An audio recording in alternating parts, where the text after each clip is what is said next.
Do this one thing to change your entire financial life. I can guarantee that if you do this one thing, your entire financial life will be completely and utterly changed. And that one thing is for you to pay attention to how you're spending your money and to create a plan of how to spend your money. Ramit Sethi said something interesting. He said, in order for you to be confident with your money, first you have to be competent with your money. When you're competent, in other words, when you understand how your money operates, when you understand what is going in and out of your bank account, when you understand what is happening in the background of your money, then you can be confident to do the next thing, which is to actually make a plan for your money. A lot of us like to run away from our finances. We like to run away from having to deal with the situation. The problem is, it's kind of the old saying, the devil you know is better than the devil you don't know. If you never face the issue, it's always just going to be there, sitting there and looking at you like, I'm still here. The problem still remains. And with something as complicated as finances, when we're asking ourselves questions like, yo, what should I do? Should I pay off my debt or should I invest? Can I afford to buy a house? Can I afford to travel? Can I afford to pay for my kids to go to school? Can I afford to buy these new shoes? There's a lot of questions that we have to ask ourselves on a regular basis.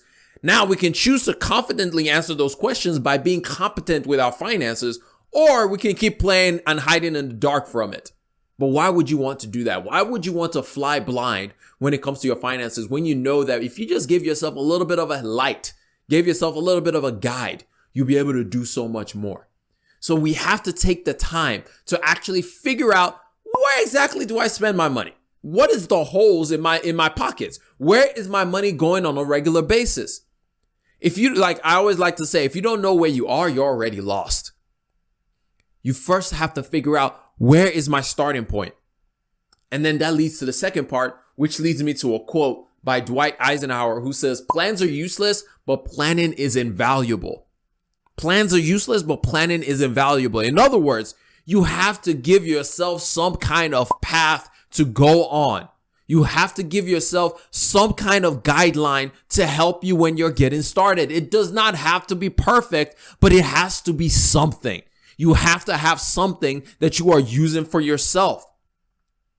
I love that quote so much because what it's saying is you can make a plan, but your plan is probably not going to be good and it's probably going to fall apart. However, when you do make a plan, what happens is you can adjust. You can make adjustments to see, okay, this didn't work exactly as I expected it to work. So you know what? I can switch this up and do this. A budget, even though most people hate that word, a budget is not something that's written in stone. Rather, it just tells you hey, this is the general idea of what's going to happen. But if something comes up and I need to make an adjustment, I know where I can pull funds from. I know what I can do to adjust with it. And so just real quick, a quick budget that we can do. Again, I go back to, it doesn't have to be perfect. It just has to be a starting point.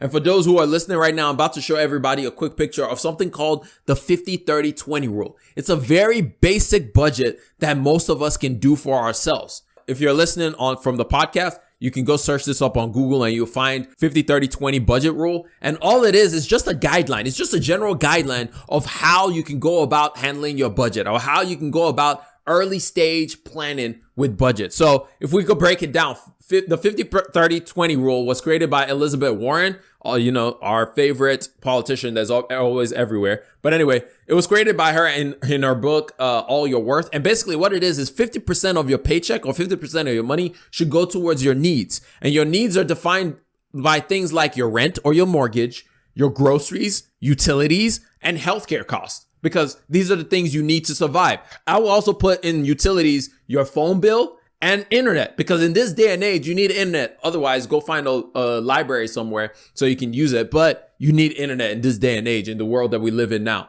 And then there's 20% goes towards savings. So that's savings for your retirement. That's in your Roth IRAs or your 401k at work, those kind of things.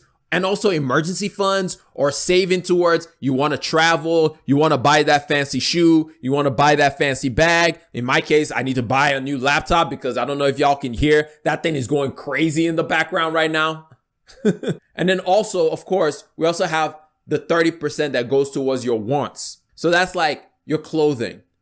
Actually, your vacation will actually go into your wants rather than your savings. So that's your wants. That's eating out. That's all your streaming services. That's you buying new clothes. That's you doing all the things that we want to do for fun. All the things that you do for fun. But this just gives you a general idea of how to get started. It is not a be all end all. It is just a good starting point for you to use this as some kind of template to say, okay, cool. Now I know what I need to do. And all you have to do is just break it down. It's like, okay, how much I make. Maybe I make $1,000 a month. It's like, okay, $500 towards all my needs, and then $300 towards my wants, and then $200 automatically gets invested, automatically gets saved, whether I need to save my emergency fund or whatever it is that needs to be handled on that side of things. But the main thing that I want everybody to get out of this is simply this. You have to face those giants that are in your path in order for you to be successful with your money. You have to take the time, sit down, and actually figure out, what am I doing with my money? Because until you get competent to understand where your money is going, you will never be able to make any progress. You will never be able to do the things that you actually want to do. You will always be looking over your shoulder and saying, oh man, when is this debt going to come over me? When is this thing going to overtake me?